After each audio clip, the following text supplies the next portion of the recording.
नमो नमः। अस्यां कक्षायां भवतां सर्वेषां स्वागतम अभिनंदन च। आज का विषय है वाच्यम। वाच्य तीन प्रकार के होते हैं, कर्तृवाच्य, कर्मवाच्य और भाववाच्य। कर्तृवाच्य में कर्ता प्रधान होता है। जो प्रधान होता है उसमें प्रथमा विभक्ति होती है। तो कर्ता में प्रथमा विभक्ति होगी तो कर्म में द्वितीय विभक्ति हो जाएगी और क्रिया कर्ता के अनुसार होगी। कर्मवाच्य बदलेंगे तो कर्मवाच्य में कर्म प्रधान होता है, अर्थात कर्म में प्रथमा विभक्ति होगी। तो यहाँ कर्म में प्रथमा विभक्ति हो गई तो कर्ता में कौन सी विभक्ति हो जाएगी? 1, 2, 3, यानी कर्ता में तृतीय विभक्ति हो जाएगी। कर्ता में तृतीय होगी, कर्म में प्रथमा और क्रिया कर्म के अनुसार होगी। तीसरा वाच्य है भाववाच्य। भाववाच्य में भाव अर्थात क्रिया प्रधान होती है। तो क्रिया प्रधान यानी जो प्रधान होता है उसमें प्रथमा विभक्ति होती है। यहाँ विभक्ति नहीं है, यहाँ प्रथम पुरुष एक वचन होगा।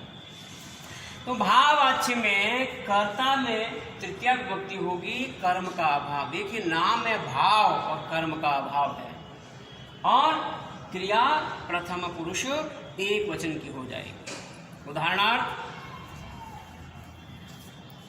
जैसे कर्तृवाच्य में राम गांव जाता है।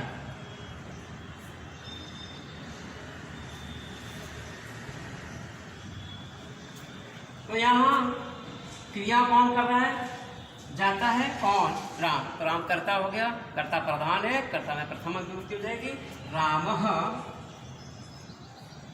गच्छति। देखिए राम यहाँ प्रथम पुरुष एक वचन है तो क्रिया भी प्रथम पुरुष एक वचन होगी। अब क्रिया यहाँ राम के अनुसार होगी, न कि कर्म के अनुसार। और गांव ये कर्म है, कर्म में द्वितीय विभक्ति होगी, ग्रामम। तो रावः ग्रामम गच्छति। उसी प्रकार सीता पाठम पठति। तो सीता पाठम पढ़ती, सीता पाठ पढ़ती है। यहाँ सीता करता है, पढ़ती क्रिया करता सीता है और कर्म में द्वितीय हो जाएगी।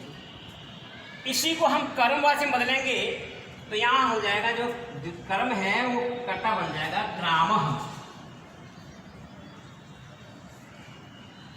ग्रामः रामेण, यहाँ कर्ता में तृतीया हो जाएगी। क्रिया में क्या करेंगे? कोई भी धातु हो, चाहे आत्मनेपदी हो चाहे परस्मैपदी धातु, उस धातु के मूल रूप के आगे य लगा करके आत्मनेपदी सेवते सेवते सेवन्ते, सेवसे सेवते सेवत्वे, सेवे सेवावहे सेवामहे, इस प्रकार उच्चारेंगे। तो जहाँ धातु है गम धातु,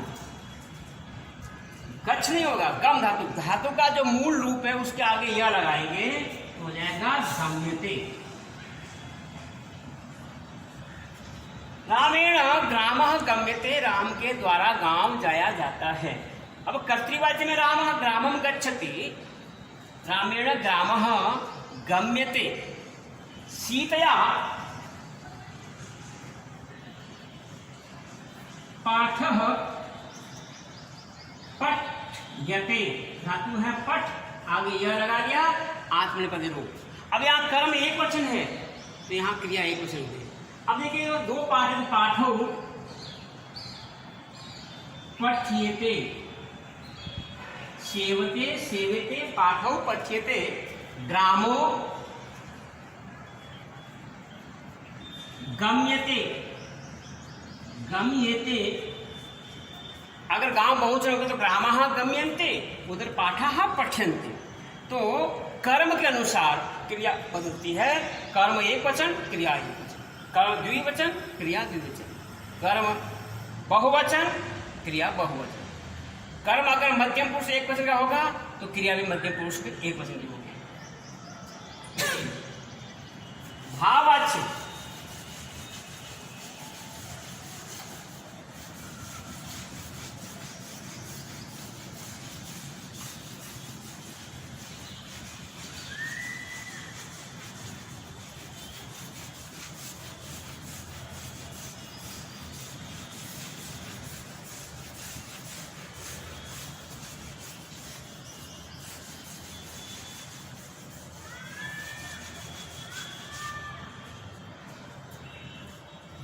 भाववाच्य में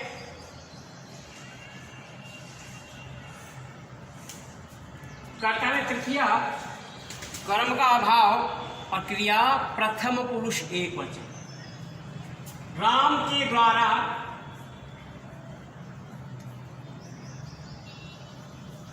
हंसा जाता है।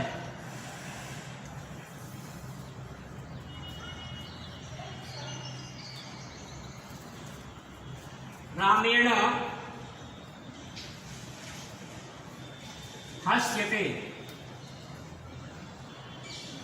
राम के द्वारा हंसा जाता है। इसमें क्या का प्रश्न होता है, वह अकर्मक धातु के साथ मिलता है। तो हस धातु अकर्मक है। जैसे राम बढ़ता है, क्या जैसे पढ़ता है, तो राम ने कर्म का प्रयोग नहीं किया है, फिर भी आप हमारे मस्तिष्क में आएगा, पढ़ता है क्या, पाठ है, कविता है, गीत है, कोई पढ़ सकता है, तो उसमें क्या का प्रश्न होता है। परंतु यहाँ जैसे हस धातु है, तो इसमें क्या का प्रश्न नहीं उठता है। हंसता है, क्या हंसता है, एक भाव है। तो भाववाच्य में कर्म का अभाव, कर्ता में तृतीया, रामेण हस्यते। जैसे कर्मवाच्य उदाहरण,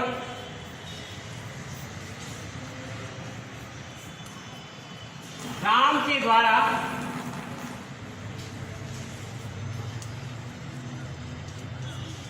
तुम देखे जाते हो।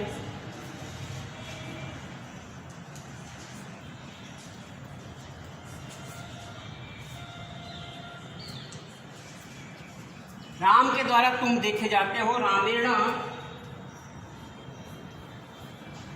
त्वम दृश्यसे, त्वम दृश्य से तुम देखे जाते हो।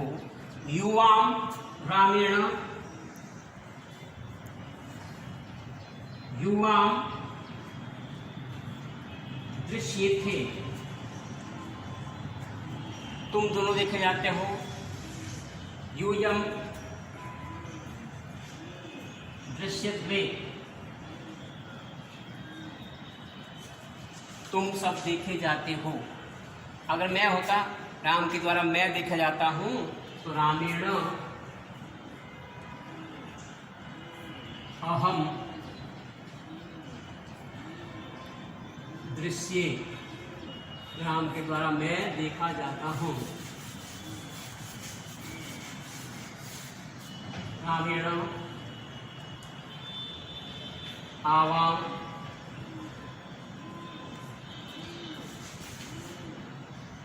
दृश्यावहे, राम के द्वारा हम दोनों देखे जाते हैं। और रामेण वयम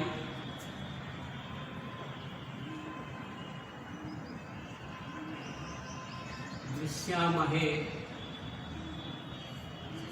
इस प्रकार कर्तृवाच्य में कर्ता प्रधान होता है, तो कर्ता में प्रथमा होगी। जब कर्ता में प्रथमा होगी तो कर्म में द्वितीया और क्रिया कर्ता के अनुसार हो जाएगी। कर्मवाच्य में कर्म प्रधान होता है, तो कर्म में प्रथमा विभक्ति हो जाएगी, कर्ता में तृतीया विभक्ति और फिर क्रिया कर्म के अनुसार होगी। उसी प्रकार तीसरा वाच्य है भाववाच्य। भाववाच्य में कर्ता में तृतीया, कर्म का भाव और क्रिया में प्रथम पुरुष एक वचन।